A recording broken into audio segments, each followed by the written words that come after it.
لا الہ الا اللہ محمد رسول اللہ. ایک شخص آیا میرے پاس پہلے، یار میرے ابا بوڑھے ہو گئے ہیں، عجیب الٹی الٹی باتیں کرتے ہیں، گالیاں بھی دینا شروع کر دیتے ہیں، اتنی بری بری گالیاں والدہ کو دیتے ہیں، مجھے بھی دیتے ہیں، یہ کرتے ہیں وہ کرتے ہیں. کیا؟ میں نے کہا بھائی اتنے بڑے ہو گئے، ابا کی عمر کتنی ہے؟ کہہ رہے 60 سال. میں نے کہا کتنی زندگی رہ گئی ہے، برداشت کر لو یار. اب ان کو سیدھا کرنے کی کوشش کرو گے 60 سال میں؟ میں نے کہا دے دیتے ہیں تو اب چھوڑ دو. کہہ رہے ہیں یہ تو بری بات ہے. میں نے کہا بری ہے لیکن اب آپ اس کو صحیح نہیں کر سکتے. ہاں ابا کے ابا زندہ ہوتے نا، وہ آتے میرے پاس، یعنی آپ کے دادا آتے، بولتے میرا 60 سال کا بیٹا ایسے. میں ان کو کہتا لگاؤ ذرا جا کے جانا اس کو.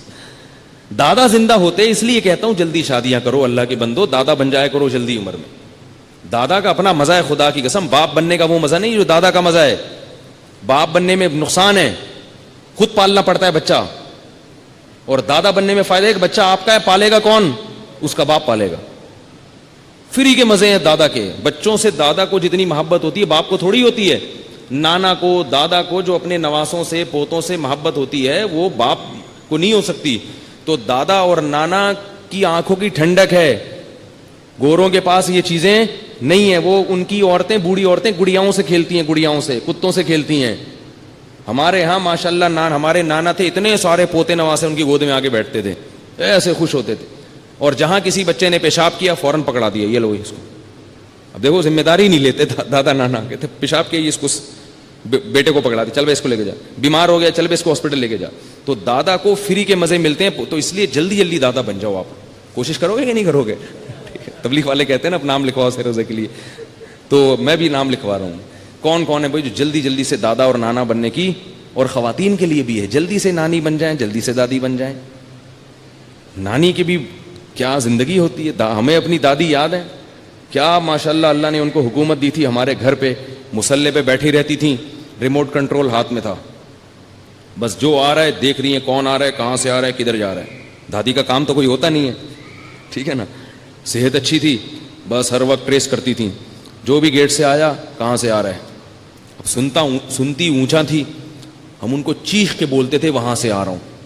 تو پھر میں نے حل تلاش کیا. میں نے کہا یار جب بھی کمرے میں داخل ہو دادی کو اطلاع دینی پڑتی ہے، نکلتے ہوئے بھی دینی پڑتی ہے، اور سنتی بھی اونچا ہے. ہم کرالنگ کر کے جاتے تھے. پھر دادی کا تخت تھا، اس کے پیچھے سے کرالنگ کر کے نا ایسے چو، بڑے مزے تھے بھائی اس کے. خدا کی قسم جس گھر میں بوڑھا نہیں ہے وہ گھر نہیں ہے. تمہیں فیملی پلاننگ والوں نے تباہ کر دیا ہے، تمہارے فیملی سسٹم کو برباد کر دیا ہے. گھر جو ہے یہ جھونپڑیوں سے، گھر جو ہے یہ ٹائلوں سے اور فانوسوں سے نہیں بنتا. گھر افراد سے بنتا ہے. گھر میں افراد ہونے چاہیے، تبھی رمضان کا بھی مزہ ہے، تبھی عید کا بھی مزہ ہے، تبھی شادی بیاہ کا بھی مزہ ہے، تبھی غم کا بھی مزہ ہے. غم میں بھی سب شریک ہو جاتے ہیں. کہاں تمہیں یہودی لے کے جا رہا ہے، 2 بچے ہی اچھے، 2 بچے ہی اچھے، کدھر کو تم جا رہے ہو؟ اور دیر سے نکاح کر رہے ہو، نہ دادا بن رہے ہو نہ نانا بن رہے ہو. تو وہ بندہ آیا نا میرے ابا صحیح نہیں چل رہے تو میں نے کہا آپ کے، میرا دل چاہ کے میں اس کو بولوں گے دادا ہوتے نا تو وہ آتے تو میں شکا. اب ابا کو کیا کر سکتے ہو بھائی؟ ابا کے لیے دعا کرو محبت سے، پیار محبت سے، جیسے ابراہیم علیہ السلام نے سمجھایا اسی طرح نصیحت. تو ماں کا بھی یہی معاملہ ہے، ماں کا بھی یہی ہے. ماں سے بھی آپ کو بدتمیزی کی اجازت نہیں ہے، ماں سے بھی بدتمیزی کی اجازت نہیں ہے.